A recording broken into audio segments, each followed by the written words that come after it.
മാം ഒരു മിനിറ്റ്. ധ്രുവൻ്റെ പപ്പയെ ഞാൻ വരുന്ന വഴി കണ്ടിരുന്നു. ഇമോഷണലായിട്ടാണ് ആൾ സംസാരിച്ചത്.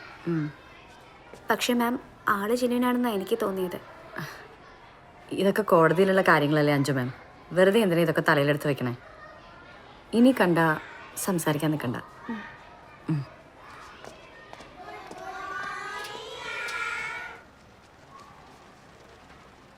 We should be honest, respect the rights and properties of others on internet. Do not use computers to harm other users. Do not use computers to steal others' informations. നമുക്ക് നിർത്താല്ലേ? ഇങ്ങനെ അടച്ചിരിക്കാതെ കേട്ടനും തുറന്നിട്ടെ. Yes ma'am.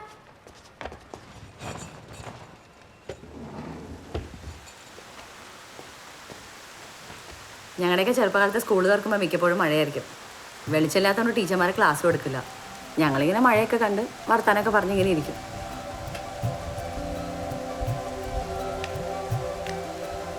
ഈ മൂടല്ലേ മാം?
നിനക്ക് ഫോണൊന്നും ഓണാക്കി വെച്ചൂടെ?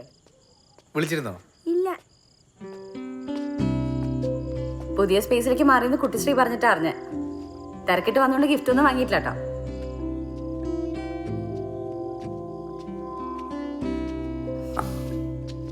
കൊള്ളാലോ, space കൊള്ളാം. ഞാൻ കാര്യമായിട്ട് പറഞ്ഞ മറിയം വരാറില്ലേ ഇവിടെ? അവള് ഇതൊക്കെ വന്ന് കണ്ടു കഴിഞ്ഞാൽ ഡൗൺ ആവും. ബിസിനസ് പാർട്ണർ അല്ലേ. ഞാനാകെ ഡിപ്രഷനൊക്കെ അടിച്ച് ഓഫായി നടക്കുന്ന സമയത്താണ് മറിയം ഉണ്ടാവുന്നത്. പിന്നെ അവളുടെ കൂടെ അങ്ങ് കൂടി. ഇപ്പൊ അവള് മിസ് ചെയ്യുന്നുണ്ട്.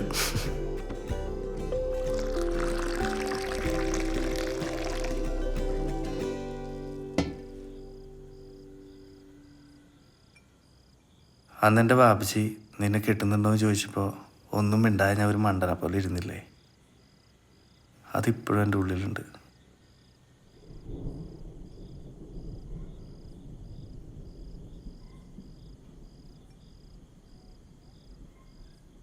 അന്നൊക്കെ എനിക്കിതിനെ കൊല്ലാനുള്ള ദേഷ്യം ഉണ്ടായിരുന്നു. പിന്നെ കല്യാണമൊക്കെ കഴിഞ്ഞപ്പോൾ കംപ്ലീറ്റ് ആയിട്ട് വിട്ടു.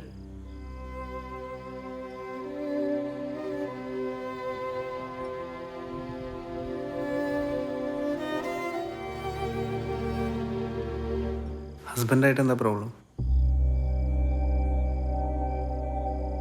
നിന്റെ ആക്ടിവിറ്റീസൊക്കെ ഇങ്ങനെ ഒരാൾ കൺട്രോൾ ചെയ്ത് എങ്ങനെ ഉണ്ടാവും? നമുക്ക് തിരിച്ചൊന്നും ചെയ്യാൻ കഴിയാതെ. എൻ്റെ പ്രഗ്നൻസി ടൈമിലൊക്കെ എനിക്കിങ്ങനെ കുറേ സംസാരിക്കണം തോന്നുമായിരുന്നു. ആ സമയത്ത് പോലും എൻ്റെ ഒരു ബേസിക് നീഡ് അഡ്രസ്സ് ചെയ്യാൻ അയാൾ ഉണ്ടായിട്ടില്ല.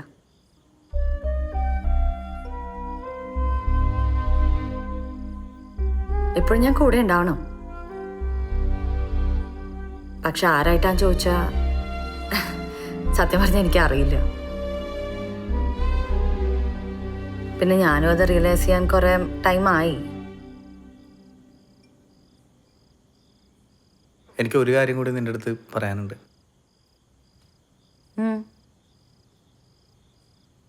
ബാ.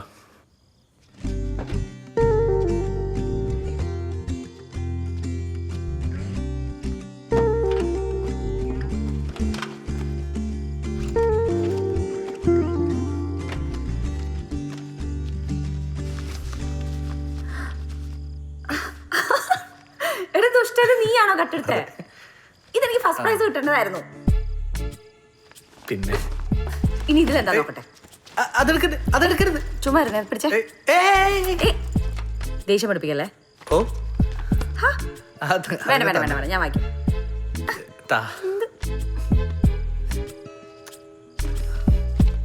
ഇതെന്താ? ഇല്ല ഇല്ല, ഞാൻ വായിക്കാം.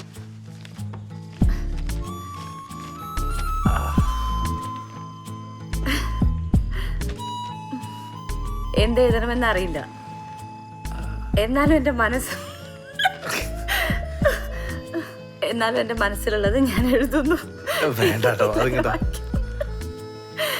ഐ ലവ് യു നിത്യ. എനിക്ക് നിന്നെ ഒരുപാട് ഇഷ്ടമാണ്. നിനക്കത് അറിയോന്ന് എനിക്കറിയില്ല, പക്ഷെ എനിക്കിഷ്ടമാണ്. അതുകൊണ്ടാണ് ഞാൻ എപ്പോഴും നിന്റെ ഒപ്പം നടക്കാറുള്ളത്. പിന്നെ അത് ഒരുപാട് കൂടുതലായി. നീ എന്നോട് മിണ്ടിയില്ലെങ്കിലും എനിക്ക് നിന്നെ കേൾക്കാം.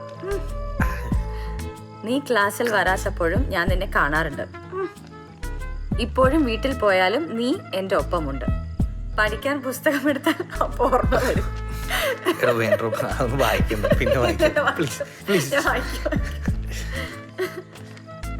നിനക്ക് എന്നോട് ദേഷ്യമില്ല എന്നെനിക്കറിയാം.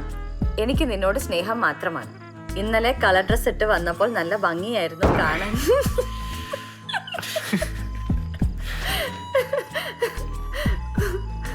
ചുവപ്പിൽ വെള്ള പൊട്ടുകളുള്ള ഒരു പൂമ്പാറ്റയെ പോലെ ഉണ്ടായിരുന്നു. ഞാൻ കുറെ നേരം നോക്കിയിരുന്നു. എന്നോട് ഇഷ്ടം പറഞ്ഞില്ലെങ്കിലും എന്നെ ഇഷ്ടപ്പെട്ടാൽ മതി. I love you. നീ എന്നെ സ്നേഹിക്കുമെന്ന വിശ്വാസത്തോടെ നിന്റെ സ്വന്തം ജിമ്മി.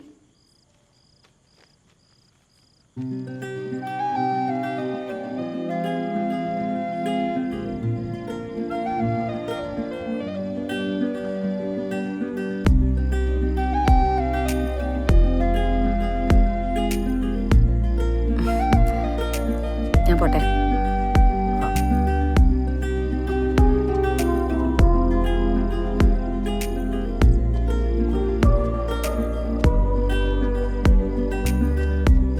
ഇതെന്റെ ഇരിക്കട്ടെ.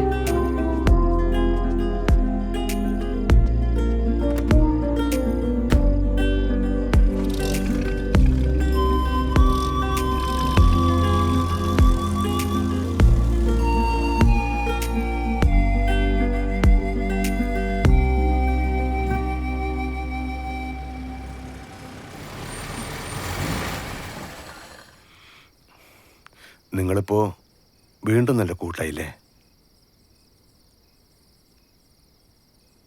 നിന്റെ ഉള്ളിൽ എന്താണെന്ന് അച്ഛന് മനസ്സിലാവും. എന്നാലും ധ്രുവന്റെ കാര്യം കൂടി നീ ഓർക്കണം. എനിക്കെന്തോ ഇതത്ര നല്ലതായിട്ട് തോന്നുന്നില്ല.